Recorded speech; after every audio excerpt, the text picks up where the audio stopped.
এই যে বলে না যে জাতির কাণ্ডারি হবে অমুক তমুক, কেউ জাতির কাণ্ডারি হতে পারবে না। জাতির কাণ্ডারি যদি হতে চায় তাহলে মুসলিম যুবকরাই হতে পারবে। যারা সারাদিন মাদক দ্রব্য সেবন করে এরা জাতিকে কিচ্ছু দিতে পারবে না। যারা সারাদিন হকি স্টিক নিয়ে ঘুরছে আর নির্মম ভাবে মানুষকে মারছে এরা জীবনেও জাতিকে কিচ্ছু দিতে পারবে না। ফাসাদ সৃষ্টি করা ছাড়া কিচ্ছু করতে পারবে না। দেশকে, জাতিকে এবং উম্মাকে যদি এগিয়ে নিতে হয় শুধু মুসলিম যুবকরাই পারবে ইনশাআল্লাহ। এবং কারা পারবে? যারা অন্য ধর্মের মানুষ কিন্তু মনটা স্বচ্ছ সৎ, তারাও পারবে। যাদের মনে সততা আছে অন্য ধর্মের হলেও তারা পারবে ইনশাআল্লাহ। যার মনে সততা নাই সে পারবে না। করাপ্টেড, দুর্নীতিপূর্ণ মন নিয়ে কখনো দেশের খেদমত, জাতির খেদমত করা যাবে না। বাংলাদেশের সবচেয়ে বড় সমস্যা দুর্নীতি। বাংলাদেশের 1 নম্বর সমস্যা দুর্নীতি। দুর্নীতি যদি না থাকতো আর সমস্ত কালো টাকা যদি সাদা করা যেত, বাংলাদেশের মানুষকে আজকে না খেয়ে মরতে হতো। 65% মানুষকে আজকে এই খাবারের সংকটে ভুগতে হতো না। সামনের দিনগুলো কঠিন হবে, ভয়াবহ হবে, এটা সবাই বুঝতে পারছে, হয়তো শুধু আপনারা পারছেন না। আল্লাহ পাক আপনাদেরকে বোঝার তৌফিক দান করুন, আমিন। আপনার রিজিক কি আপনার হাতে না আল্লাহর হাতে? না, আমাদের রিজিক তো আমাদের হাতে। যে ব্যক্তি মনে করে রিজিক আল্লাহর হাতে, সে কি কখনো ঘুষ নিতে পারে? সে অন্যের সম্পদ আত্মসাৎ করতে পারে? সে অন্যের জমি সিজ করতে পারে? সে দুর্নীতি করতে পারে? সে সুদ খাইতে পারে? কেন খায়? কারণ সে মনে করে রিজিকের মালিক সে নিজেই। এগুলো করলে তার সম্পদ বাড়বে, না করলে সম্পদ বাড়বে না। এই কারণেই তো সে কাজগুলো করে। আর আমি খুব ভালোই বুঝি, অ্যাটলিস্ট আমি খুব ভালোই বুঝি যে এই কাজগুলো ব্যক্তিরা কেন করে। উত্তর শুনবেন? উত্তর হচ্ছে পরিবারের জন্য। কার জন্য? পরিবারের জন্য। মা, বৃদ্ধ মা আছে দেখতে হবে, 2 বাবা আছে দেখতে হবে, স্ত্রী আছে। আর স্ত্রী মাশাআল্লাহ একদম ফেমিনিস্ট, তার চাহিদা পূরণ করতে তার হিমশিম খেতে হয়। হ্যাঁ, একটা শাড়ি নেবে 20,000, ঠিক আছে? স্ত্রীর চাহিদা অনেক, গহনাগাটির অনেক চাহিদা। আর না দিলে তো আবার সমস্যা, বাসায় গেলে তো মানসিক টর্চার সেলে রেখে দিবে। এখনকার বেশিরভাগ পুরুষই কিন্তু নির্যাতনের শিকার। এখনকার বেশিরভাগ পুরুষ কিন্তু নির্যাতনের শিকার। ম্যাক্সিমাম বাসায় গিয়ে দেখবেন টর্চার, এক একটা রিমান্ডের সেলের মতো, বুঝছেন? এবং এটা 7 দিন 5 দিন 7 দিনের রিমান্ড না, এটা লাইফ টাইম রিমান্ড। মানে পুরো জীবন ধরে রিমান্ড চলবে। তো এই যে সমস্যা, কার কার জন্য করি? পরিবার, সন্তান, পিতা মাতা, আত্মীয় স্বজন, এগুলোর জন্য। কিন্তু একটা কথা শোনেন আমার, আমরা যখন মারা যাব না, আমরা মারা গেলে পরে 40 দিন তারা আমাদেরকে মনে রাখবে কিনা সন্দেহ আছে। বিশ্বাস করছেন না? এই যে আমাদের অনেক আত্মীয় স্বজন মারা গেছে না, বছরে একটা বারো কি কবরস্থানে কেউ গিয়েছে? হয়তো যায়, মৃত্যুবার্ষিকী ওই দিন যায়, তাই না? দেখেন আমরা কিন্তু আস্তে আস্তে ভুলে গিয়েছি তাদের, আমরা ব্যস্ত হয়ে গেছি। ঠিক একইভাবে তারাও আমাদেরকে ভুলে যাবে। এই জন্য আমি বারবার আপনাদেরকে মনে করে একটা কথা, আমার জীবন থেকে উপলব্ধি করি একটা কথা, যে একমাত্র আল্লাহ ছাড়া এই পৃথিবীতে এবং পরকালে আমাদের আপন বলে কেউ নাই। বাকি সবাই সবার স্বার্থের জন্য আছে। মানুষ মানুষের অবস্থানকেই মূল্যায়ন করে, মানুষ মানুষের অবস্থানকেই মূল্যায়ন করে। আল্লাহ রাব্বুল আলামিন আপনার ভিতরটাকে ভালোবাসেন। দেখেন, আপনি যখন নামাজ পড়েন নাই, আল্লাহ পাক কিন্তু আপনাকে ধ্বংস করে দেন নাই। আল্লাহ পরম করুণাময় আপনাকে হেদায়েত দিয়ে নামাজি বানিয়ে দিয়েছেন। জীবন অনেক পাপ করেছেন, ইনস্ট্যান্ট আল্লাহ পাক শাস্তি দিতে পারতেন, আল্লাহ পাক দেন নাই। আল্লাহ আপনাকে ভালোবাসেন, আল্লাহ আমাকে ভালোবাসেন। আল্লাহ পাকের এই ভালোবাসার ঋণটা শোধ করার জন্য হলেও নামাজি হয়ে যান, আল্লাহর পথে ফিরে আসেন, দিনের জন্য কিছু করেন, দিনের ফিকির করেন, পড়াশোনা করেন। প্রিয় ভাইরা, আল্লাহ পাক তৌফিক দান করুন।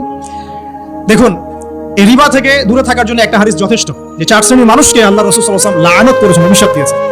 ইনশাআল্লাহ আজকের লেকচার যাদের কানে যাবে, আমরা যদি না খেয়েও মরে যাই, আল্লাহ পাক না খেয়ে মারবেন না ইনশাআল্লাহ।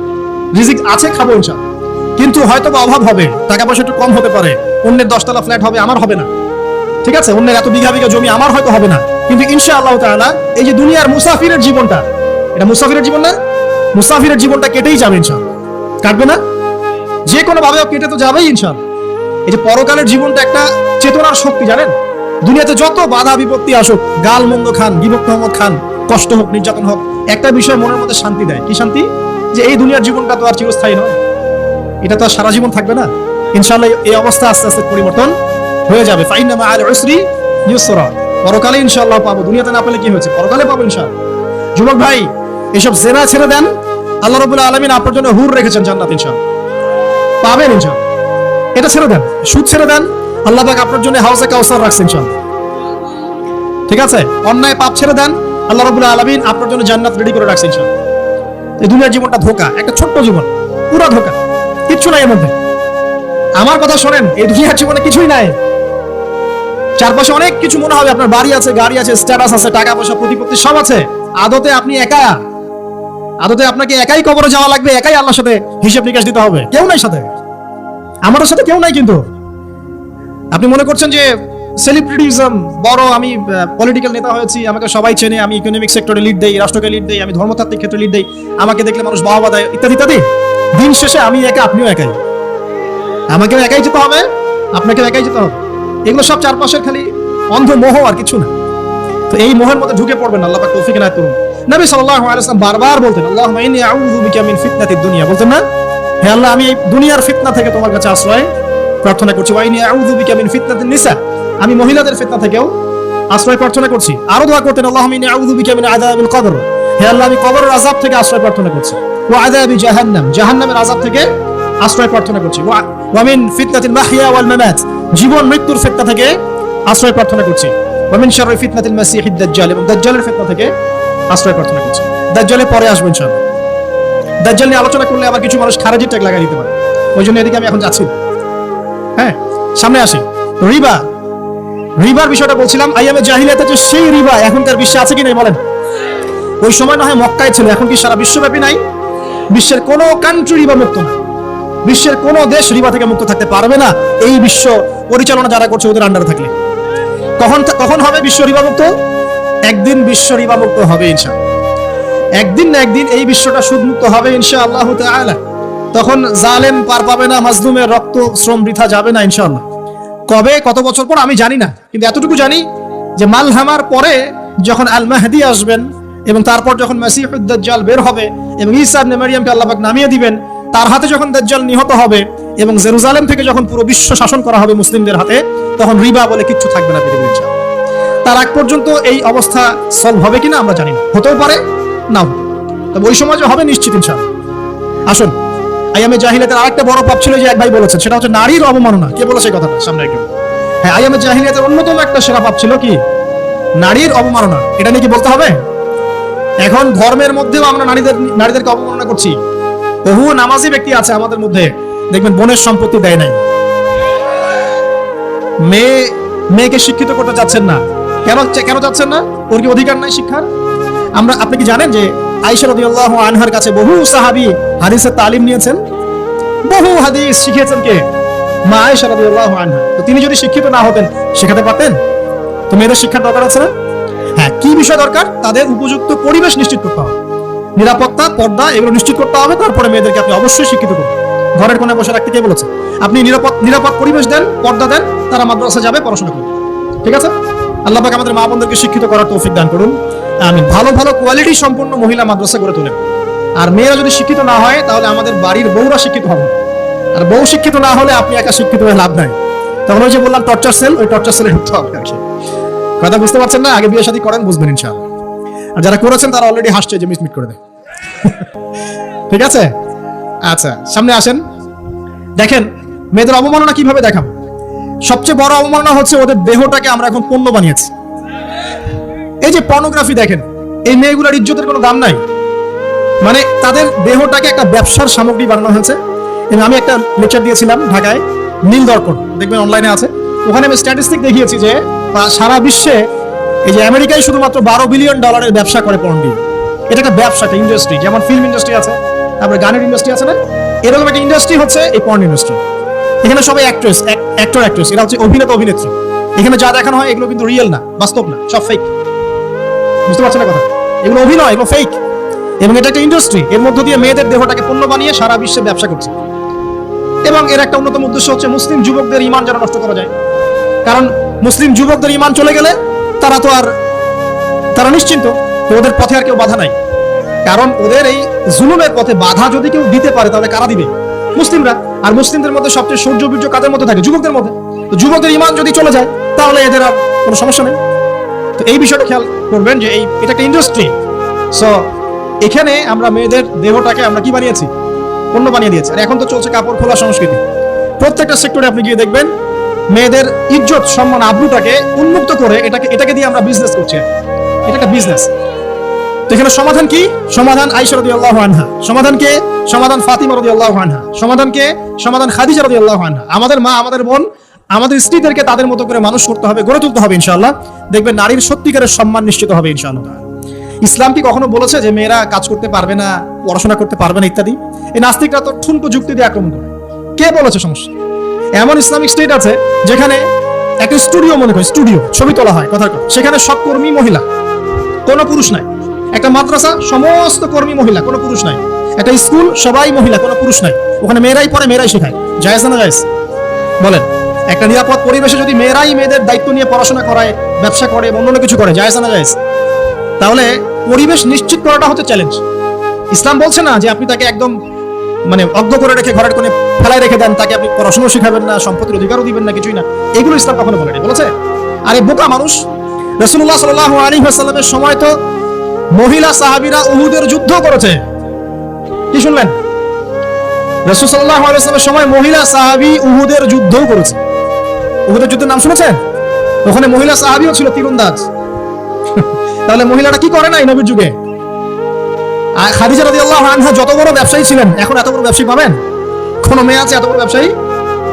উসমান রাদিয়াল্লাহু আনহু যত বড় বিজনেসম্যান ছিলেন, এখন এত বড় বিজনেসম্যান আছে? তো কি ছিল না সেই স্বর্ণ যুগে? ওই স্বর্ণ যুগের সুন্নতি আমাদেরকে আমল করতে হবে। আল্লাহ পাক তৌফিক এনায়েত করুন, আমিন।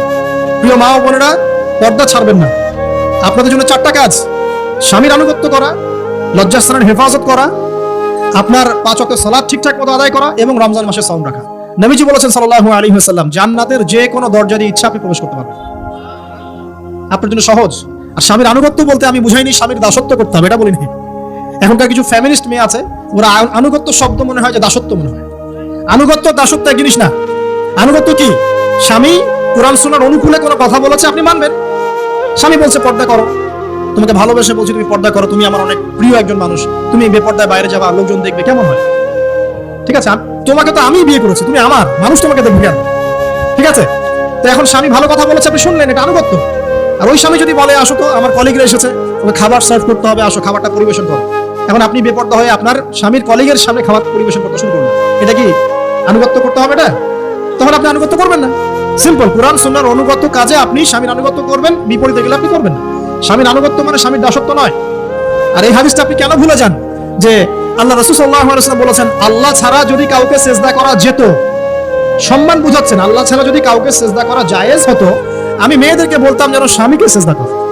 কেন? কারণ আপনাকে রেসপন্সিবিলিটি, আপনার খাবার, আপনার ফুড, আপনার শেল্টার, আপনার মানে পুরো দায় দায়িত্ব নিজের হাড় ভাঙা পরিশ্রম দিয়ে, জীবনের ঝুঁকি নিয়ে স্বামী আপনার জন্য করে।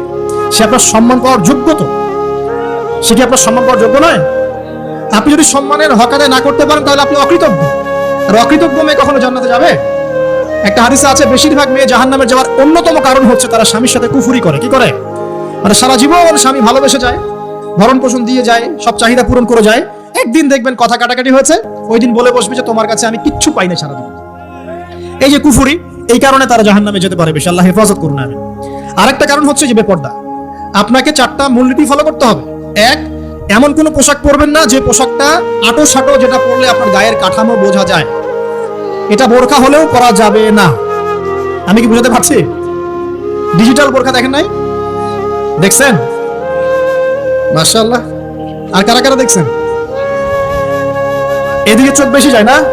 আচ্ছা, এমনি দেখা যায়, চোখ দিতে হয় না, এমনি দেখা যায়। ডিজিটাল বোরকা চলবে না, ডিজিটাল বোরকা চলবে না।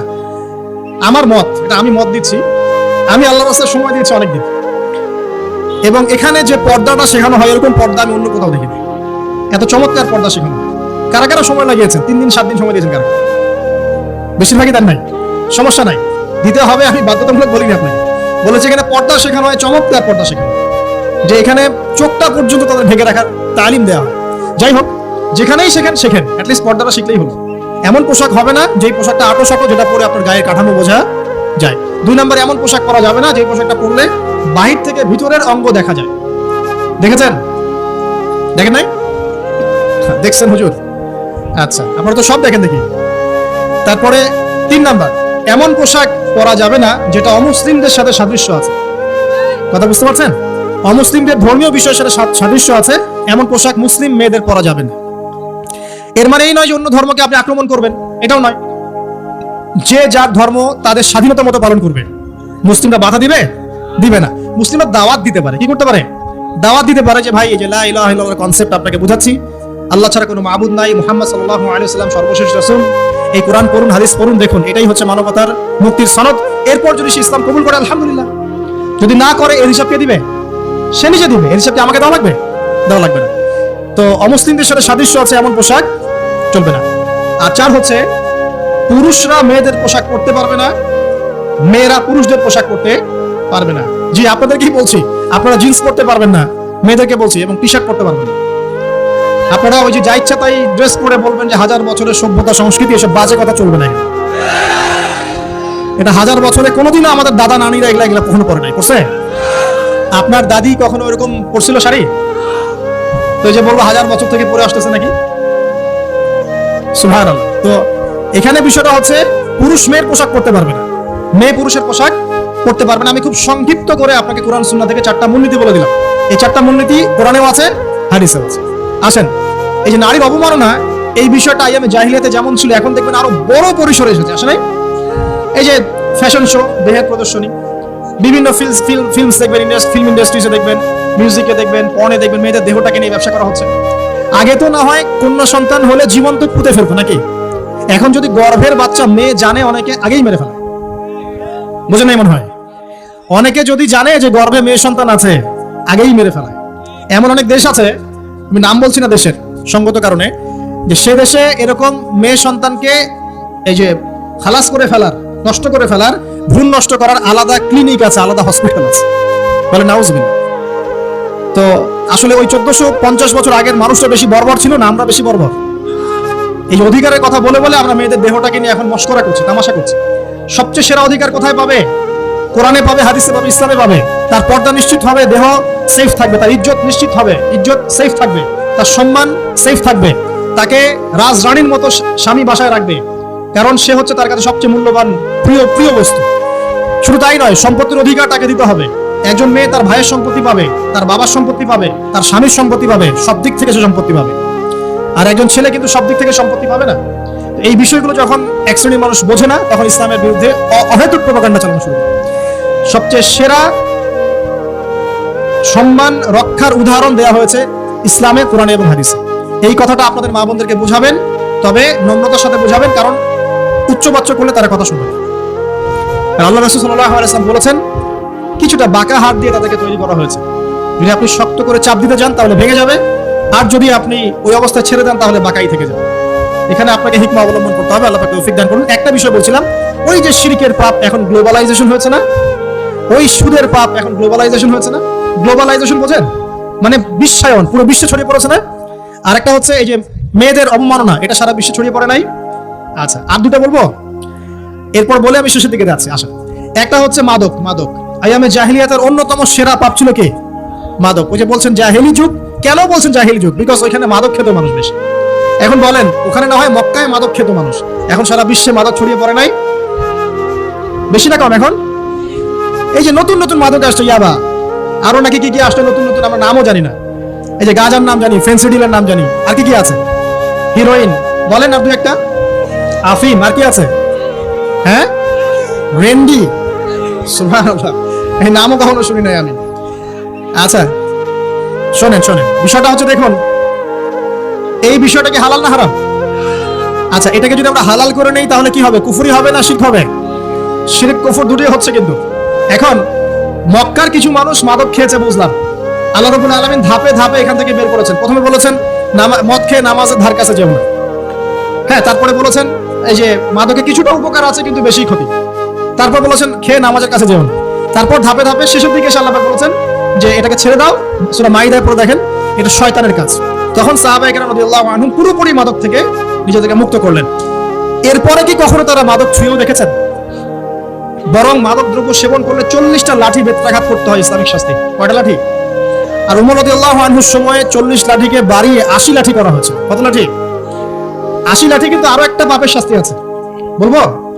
অপবাদ। এখন যেটা বেশি দেওয়া হয়, অপবাদ, মিথ্যা অপবাদ, সতী নারীর উপরে মিথ্যা অপবাদ, এর শাস্তি হচ্ছে 80 লাঠি। আবার 100 লাঠির শাস্তি আছে, 100 লাঠি। এটা কিসের জানেন? জিনা। এই যে যারা করছেন, এর শাস্তি হচ্ছে 100 লাঠি। তাও জনসমক্ষে দিতে হবে, গোপনে না। আর 1 বছরের জন্য এলাকা ছাড়া করতে হবে। রজম একটা শাস্তি আছে, রজম। এটা কি? রজম মানে পাথর নিক্ষেপ করে হত্যা। এটা তো বর্বর, তাই না? অমানবিক, মধ্যযুগীয়। এসব কথা শুনছেন না? শোনেন, কিছু কিছু বিষয় আছে যে বিষয়গুলো করার পরে এই পৃথিবীতে মানুষ বেঁচে থাকার অধিকারটা হারিয়ে ফেলে। কথা বুঝতে পারছেন? কিছু কিছু পাপ আছে, এগুলো করলে পরে মানুষ এই পৃথিবীতে বেঁচে থাকার অধিকারটা হারাই ফেলে। যেমন কোন বিবাহিত ব্যক্তি যদি জেনা করে, নাউজুবিল্লাহ, কোন ছেলে যদি কোন ছেলের সাথে যৌন সম্পর্ক করে, সমকামী করে, বা এটাকে গে মানে যেটা কি বলে সমকামিতা, ঠিক আছে, এই কাজ যদি কেউ করে, নোংরা কাজ যদি কেউ করে, কোন মেয়ে যদি কোনো মেয়ের সাথে এরকম কোনো কাজ করে, একই পাপ। এইসব পাপ করলে পরে এই পৃথিবীতে বেঁচে থাকার অধিকারটা সে হারিয়ে ফেলে। কথা কি বুঝতে পারছেন? আচ্ছা, তখন শাস্তি হচ্ছে আল্লাহ রাব্বুল আলামিন পাথর নিক্ষেপ করে হত্যা করতে বলেছেন। কারণ হচ্ছে সে এত গর্হিত একটা কাজ করেছে যেটা এই শাস্তি পাওয়ার সম্পূর্ণ যোগ্য। এবং কওমে লূত নামে যে কওম ছিল, ওই কওমটাকে আসমানে উঠিয়ে আল্লাহ পাক পাথর বর্ষণ করে এভাবেই শেষ করে দিয়েছে। জর্ডান একটা দেশ আছে না, জর্ডানের পাশে ডেড সি নামে একটা জায়গা আছে, ডেড সি, মৃত সাগর। ওইখানে সাদুম নামে একটা গোত্র থাকতো। কোন গোত্র? সাদুম। ওই সাদুম গোত্র এরকম সমকামী ছিল। আল্লাহ রাব্বুল আলামিন লূত আলাইহিস সালামকে পাঠিয়েছিলেন, তারা হেদায়েতের বাণী শুনে নাই। আল্লাহ পাক ওদেরকে আসমানে উঠিয়ে পাথর নিক্ষেপ করে উল্টা দিকে দাফন করে দিয়েছেন। তো কিছু কিছু পাপ আল্লাহ পাক সহ্য করেন না, আল্লাহ পাকের আরশ কেঁপে ওঠে। এই পাপগুলো সেরকম পাপ। কথা বুঝতে পারছেন? তো এই যে জিনা, পর্নোগ্রাফি, ব্যভিচার, পরকীয়া, এগুলোর মধ্য দিয়ে আমরা নারীর অবমাননা করছি না? এবং ধর্মের মাধ্যমে মাঝে মাঝে করছি, যখন আমরা ধর্মের নামে মেয়েদের অধিকার দিচ্ছি না।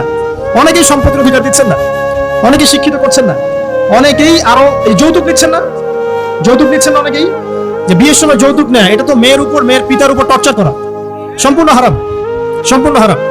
তারপরে দেখবেন, রিপোর্টগুলো পড়ে দেখবেন যে এই বছর 2022, এই 22-এই গভর্নমেন্ট রিপোর্ট অনুযায়ী নিবন্ধিত প্রায় 1339টা ধর্ষণের মামলা হয়েছে। তো এটা এখন অ্যাভেলেবল, যে কোনো সব জায়গায় ধর্ষণ হচ্ছে, এখন অ্যাভেলেবল। মানুষ এটাকে স্বাভাবিক মনে করছে, নর্মাল ধর্ষণ হতেই পারে, মানুষ এখন এমন মনে করছে।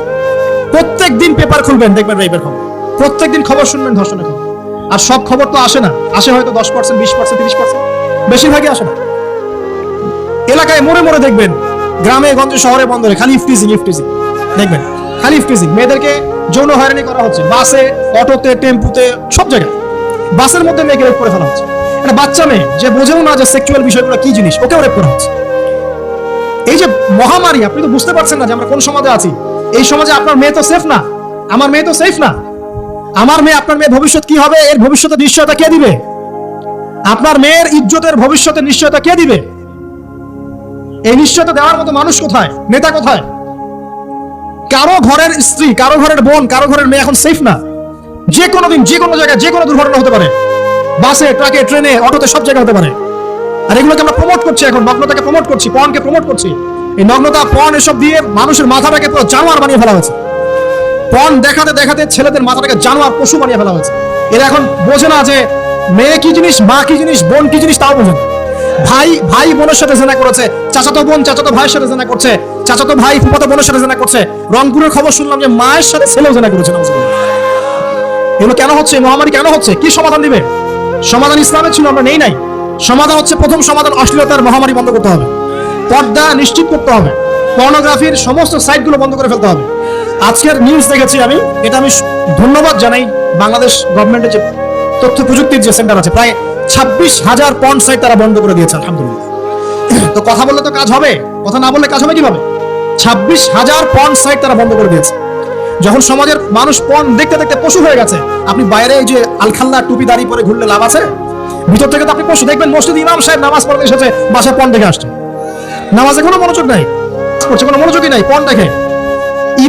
ইমানের আলোচনা করবেন, খুব লাফালাফি করলো, 2 দিন পর দেখবেন কোনো খবর নাই, পর্ন দেখতে দেখতে ভিতরটা শেষ, ড্যামেজ। পর্নোগ্রাফিতে যে একবার আসক্ত হয়েছে, তার মধ্যে ইমানের কোনো তেজই থাকবে না, কোনো তেজ থাকবে না। এখন আলেম জালেম সবার ফোনে ফোনে দেখবেন পর্ন চলে আসতেছে, কেউ দেখতে না চাইলেও তাকে দেখতে বাধ্য করা হচ্ছে। ফেসবুকে ঢুকবেন নগ্ন দৃশ্য, এই নগ্নতা দিয়ে, এই পর্নোগ্রাফি দিয়ে, এই যে মিডিয়ার মধ্যে দিয়ে প্রমোটিংটা দিয়ে, ব্যভিচার ছড়িয়ে দেয়া, জেনা ছড়িয়ে দেয়া, অশ্লীলতা ছড়িয়ে দেয়া, পরকীয়া ছড়িয়ে দেয়া, এর মধ্য দিয়ে নারীর সম্মান, দেহ, ইজ্জতকে আমরা এখন রাস্তার সাথে মিশিয়ে দিয়েছি। কিসের অধিকারের কথা বলছে? কিসের নারীর অধিকারের কথা বলছে?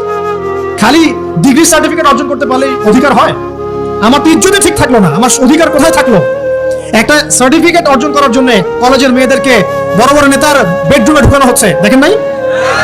তো একটা সার্টিফিকেট অর্জন করতেই হবে আমাকে, নিজের ইজ্জত বিক্রি করে দিয়ে হলেও আমার সার্টিফিকেট অর্জন করতেই হবে।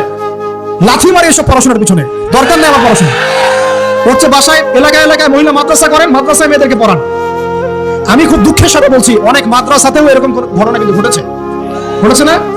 এখানে একটা কথা আমরা পরিষ্কার করতে চাই, সেটা হলো যে পাপী, রেপি, ধর্ষণী, সে আলেম করুক আর জালেম করুক, ইমাম করুক আর জালেম করুক, ফাসেক করুক, সবাইকে সমান শাস্তি নিশ্চিত করতে হবে। আর শাস্তি হবে দৃষ্টান্তমূলক, যেন আরো 10 জন দেখে শিক্ষা নেয়। ওই যে ইসলামে আছে না হাত কেটে ফেলা, কি কারণে বলেন তো?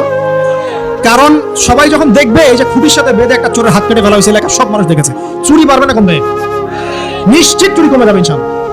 তো এই যে নারীর অবমাননার ওই যুগের চেয়ে এই যুগে বেশি না কম? আপনি ভালো করে আল্লাহর নূর দিয়ে দেখেন। আমি প্রথমে বলেছি, শুধু বাইরের চোখ দিয়ে দেখলে সব বুঝতে পারবেন না।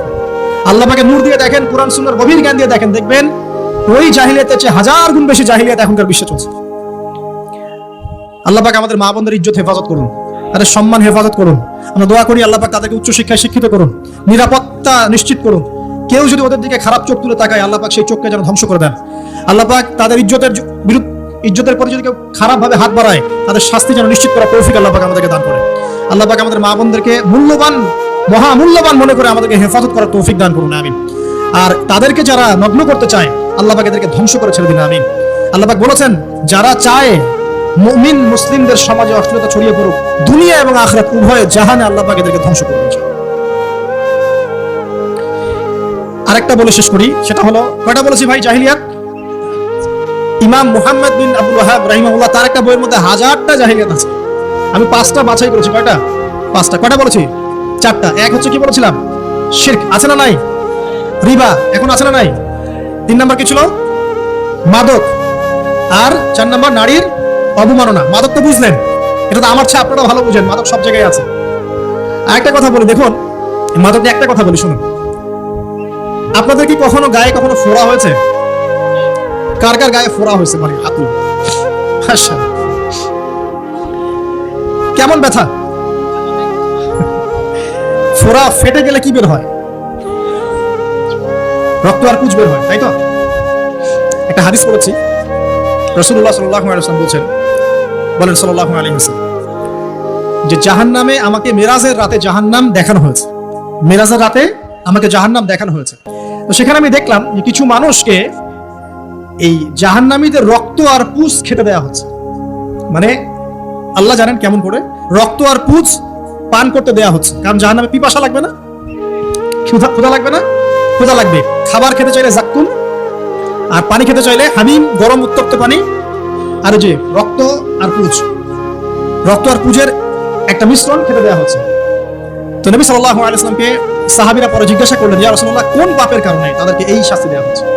নবী করিম সাল্লাল্লাহু আলাইহি ওয়াসাল্লাম বললেন, তাদেরকে এই শাস্তি দেওয়া হচ্ছে একটা পাপের কারণে, সেটা হলো মাদক দ্রব্য সেবন করা। আর ওই পানীয়টার নামও নবীজি বলে গেলেন, তার নাম হচ্ছে তিনাতুল খাবাল। কি নাম? তিনাতুল খাবাল। এই তিনাতুল খাবাল মানে জাহান্নামীদের রক্ত এবং পুঁজ, এটা খেতে দেওয়া হচ্ছে মাদক দ্রব্য সেবনকারীদের জন্য। আল্লাহ রাসূল সাল্লাল্লাহু আলাইহি ওয়াসাল্লাম বলেছেন, কোন ব্যক্তি যদি মাদক সেবন করে, তার 40 দিনের নামাজ কবুল হবে না। সে যদি আবার তওবা করে ফিরে আসে, আল্লাহ পাক মাফ করে দিবেন ইনশাআল্লাহ। যদি আবারও মাদক খায়, আবার 40 দিনের নামাজ কবুল হবে না। তারপর যদি আবার তওবা করে, আবার আল্লাহ মাফ করে দিবেন ইনশাআল্লাহ। তারপর যদি আবার মাদক খায়, আবার 40 দিনের নামাজ কবুল হবে না। তারপর যদি আবার তওবা করে, আবার আল্লাহ মাফ করে দিবেন।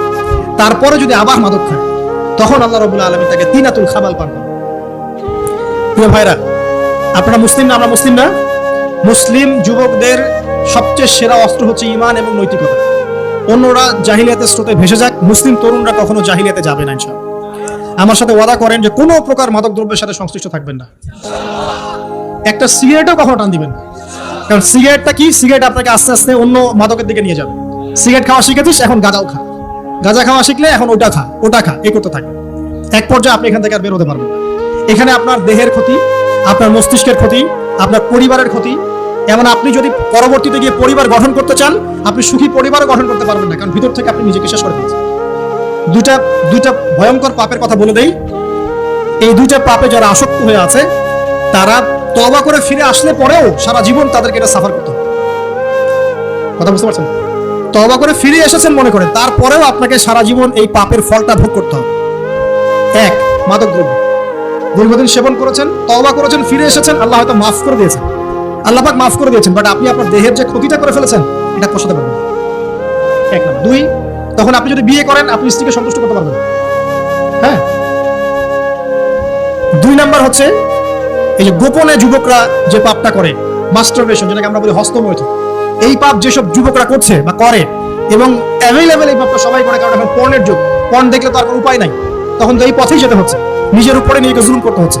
যারা হস্তমৈথুন অভ্যস্ত হয়ে গেছে, এরা যদি তওবা করে ফিরেও আসে, শরীরের যে ক্ষতিটা হয়েছে এটা পূরণ হবে না। দেখেন, আমার মতো বয়সে, আমার চেয়ে প্রায় 10 বছর বয়স আগেই তারেক বিন জিয়াদ স্পেন জয় করেছিল। আমার যে বয়স এখন চলছে 30 পার হয়ে গেছে, এর চেয়ে আরো প্রায় 10 বছর আগে মুহাম্মদ বিন কাসিম এই সিন্ধু জয় করেছিল। এখন যে ইসলাম আপনি ভোগ করছেন, এটা তাদের ফল, তাদের এই জিহাদের ফল।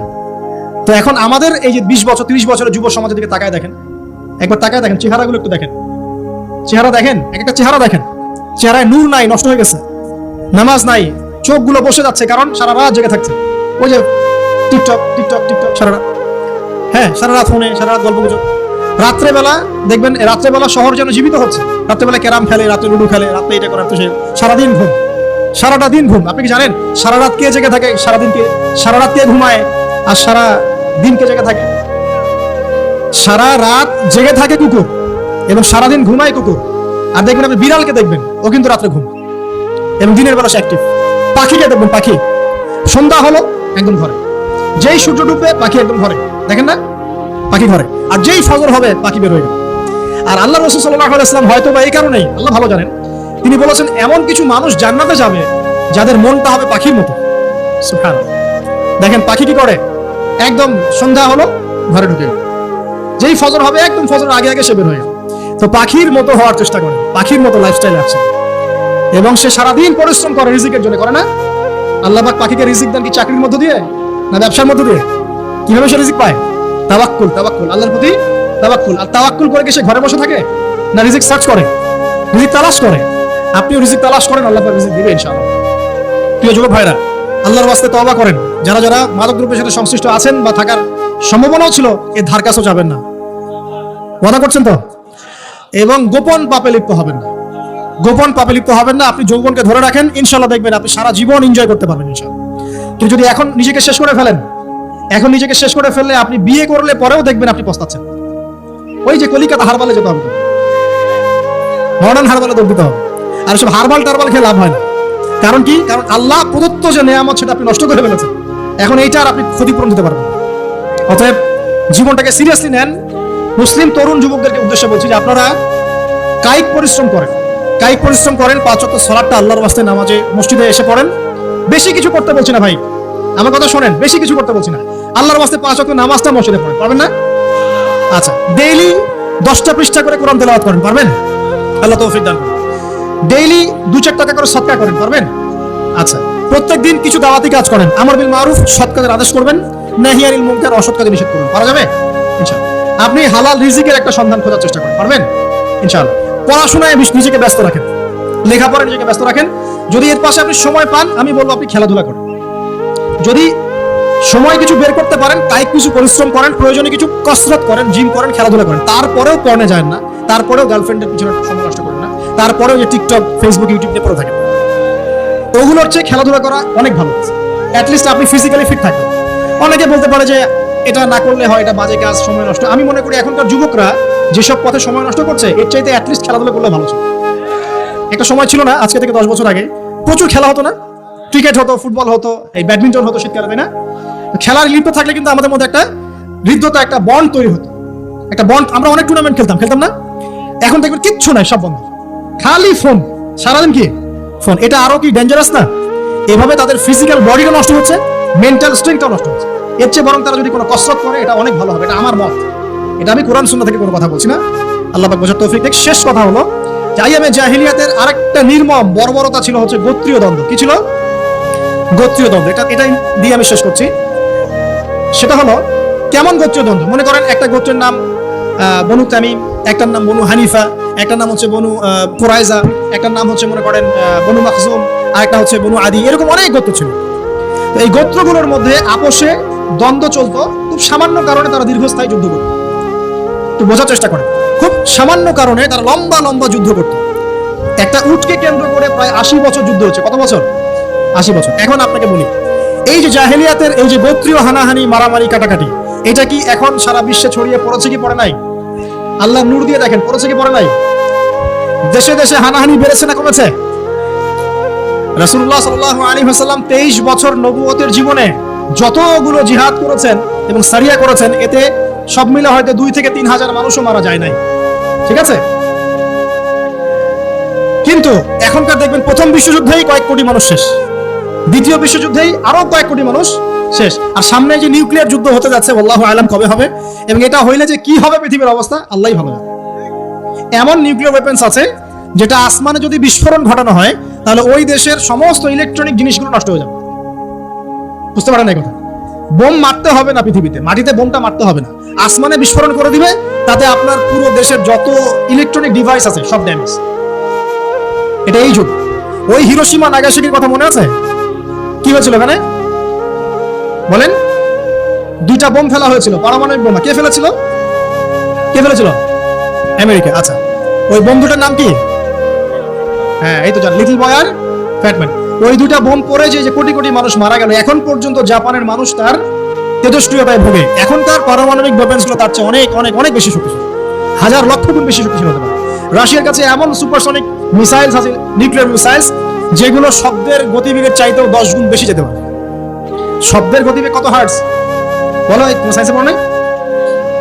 তো এই শব্দের গতিবেগের চাইতেও 10 গুণ 20 গুণ বেশি যেতে পারবে কি একটা মিসাইল। মানে মিসাইল আবার আকাশ প্রতিরক্ষা ব্যবস্থা বলে একটা কথা আছে। আকাশ প্রতিরক্ষা ব্যবস্থায় ওই মিসাইলগুলোকে ডিফেন্ড করে দেওয়া যায়, ধ্বংস করে দেওয়া যায় আকাশেই। ওই প্রতিরক্ষা ব্যবস্থাও ধরতে পারবে না কত জোরে মিসাইল যাচ্ছে। এবং সেই রাশিয়াকে উস্কিয়ে দিচ্ছে এখন পশ্চিমারা, ফেলো একটা বোম, ইউক্রেনে একটা বোম ফেলো। খালি ও যদি একটা ফেলেই দেয় তখন দেখবেন পশ্চিমারা সবাই মিলে আবার যুদ্ধে নেমতে হবে, পুরো বেসাকার হয়ে যেতে পারে। আল্লাহু আলাম, আল্লাহ ভালো জানেন। তবে এটা সময়ের ব্যাপার মাত্র যে বিশ্বে একটা ভয়ঙ্কর প্রলয়কারী কিছু একটা হতে যাচ্ছে। বলবো যে ভবিষ্যৎবাণী করে বেড়াচ্ছে। ভবিষ্যৎবাণী করি নাই, আপনার বর্তমান সম্পর্কে জ্ঞান নাই বলেই বর্তমানকে আপনার ভবিষ্যৎ মনে হয়। বর্তমান সম্পর্কে আপনি অজ্ঞ বলেই বর্তমানের জ্ঞানটাকে আপনার কাছে ভবিষ্যৎ মনে হচ্ছে। বর্তমান সম্পর্কে জ্ঞান অর্জন করেন, দেখবেন সঠিক বুঝতে পারবেন। নিউক্লিয়ার যুদ্ধের দ্বার প্রান্তে। তো যেটা বলছিলাম, এই যে গোত্রীয় হানাহানি দেখেন ছড়িয়ে পড়েছে, আর এই হানাহানিকে উস্কে দিচ্ছে কারা? এই হানাহানিকে উস্কে দিচ্ছে একটা শ্রেণী, তার নাম জায়নিস্ট মুভমেন্ট। তারা কি চায়? তারা চায় চীনকে তাইওয়ানের সাথে বিরোধ বাঁধিয়ে দিতে, তারা চায় বাংলাদেশের অভ্যন্তরে একটা ফাসাদ লাগিয়ে রাখতে, তারা চায় মিয়ানমারকে দিয়ে বাংলাদেশকে বিজি রাখতে, তারা চায় ইউক্রেনকে দিয়ে রাশিয়াকে বিজি রাখতে, তারা চায় ইসরায়েলকে দিয়ে প্যালেস্টাইনকে বিজি রাখতে। বিভিন্ন জায়গায় সব সেক্টরে রাখা হয়েছে, এবং তার উদ্দেশ্য হচ্ছে পৃথিবী থেকে মানব জাতি কমিয়ে ফেলা, এবং আস্তে আস্তে যেন ওদের যে agenda, they want to rule the world, তারা সারা ওয়ার্ল্ডটাকে রুল করতে চায় এবং ইসলামকে পুরো মুছে ফেলতে চায়। এবং ইসলাম শুধু না, ধর্মতাত্ত্বিক যে কোনো কনসেপ্ট আসলেই ওটাকে মুছে ফেলতে চায়।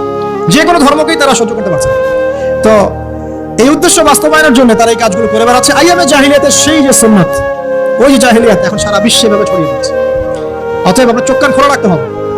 ভয়ঙ্কর অবস্থা সামনে, দেখেন না, গভর্নমেন্ট বলছে এখন সামনে ভয়ঙ্কর খাদ্য সংকট দেখা দিবে, কৃষিজ দিকে ফোকাস করতে বলছে, এবং নিজেদের খাদ্য উৎপন্ন করার দিকে মনোযোগী হতে বলছে। এই কথাগুলো 5 বছর থেকে বলি নাই, তখন তো খারেজি হয়ে গেছিলাম। এখন এই কথাগুলো খোদ আমাদের দেশের প্রাইম মিনিস্টারও বলছেন, আলহামদুলিল্লাহ, তাকেও সেই বুঝ আল্লাহ পাক দান করেছেন। তো এই যে কথাগুলো, এগুলো কোনো অনেক গল্প কাহিনী নয়। যারা ওয়ার্ল্ড অ্যাফেয়ার্স বোঝেন তারা জানেন যে বিশ্ব এখন একটা ভয়ঙ্কর একটা অবস্থার সম্মুখীন হয়েছে।